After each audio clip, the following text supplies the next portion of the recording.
খান আপনাদের আমার দিকে স্টাইল করবে উনি, ওনার দিকে আমি স্টাইল করি। প্লিজ সিনেমায় তো আমার স্টাইলটা উনি দিছে, মানুষ বিশ্বাস করতে চাইতেছে না। সাকিব খান তো ভাই লম্বা 7 ফুট, আপনি তো মনে হয় 3 ফুটের। আরে ভাই শাকিব খান লম্বায় 7 ফুট দিতে পারে, ভিতরে তো মাল নাই। আমি শাকিব খানের ডায়লগ জানি। তাই নাকি? জিয়াস। তার মানে এই যে প্রিন্স ছবি হ্যাঁ। মানে যে করলো, হ্যাঁ। তা আপনি করছেন? না আমি তো এখানে মনে করেন সবকিছু ডিরেকশন আমার, ও ডিরেকশন আপনি দিছেন? আমার ডিরেকশন সবকিছু। তো অভিনয় করছে কে? অভিনয় উনি করছে, মাঝে মাঝে আমিও করি।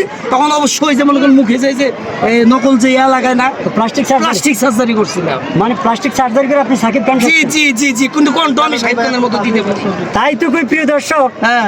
প্রিন্স ছবির এত অবনতি কেন? এই আপনি দুটোর কারণে প্রিন্স ছবি ধ্বংস হয়ে গেল। কে কইছে আপনারে? প্রিন্স ছবি তো ভরপুর লোক, ভরপুর লোক। অনেক দর্শক দেখছে ভাই। আপনারা প্রিন্স ছবি দেখছেন না? অবশ্যই দেখছি। সবাই প্রিন্স ছবি দেখছে। আমার ডিরেকশনের ছবি তো খারাপ হইতে পারে না। ভাই এই প্রিন্স ছবি মনে করেন যে এত হিট হয়েছে, মানে এত লোক, ভাই আমরা তো দেখলাম দর্শক যতবার এত প্রিন্স ছবি সুবিধা না। না না, সবাই দেখছে প্রিন্স ছবি খুব সুবিধা। যেখানে আমি অভিনয় করছি প্লাস্টিক সার্জারি করে, সেখানে ছবি hit, super duper hit. Plastic surgery অবশ্যই।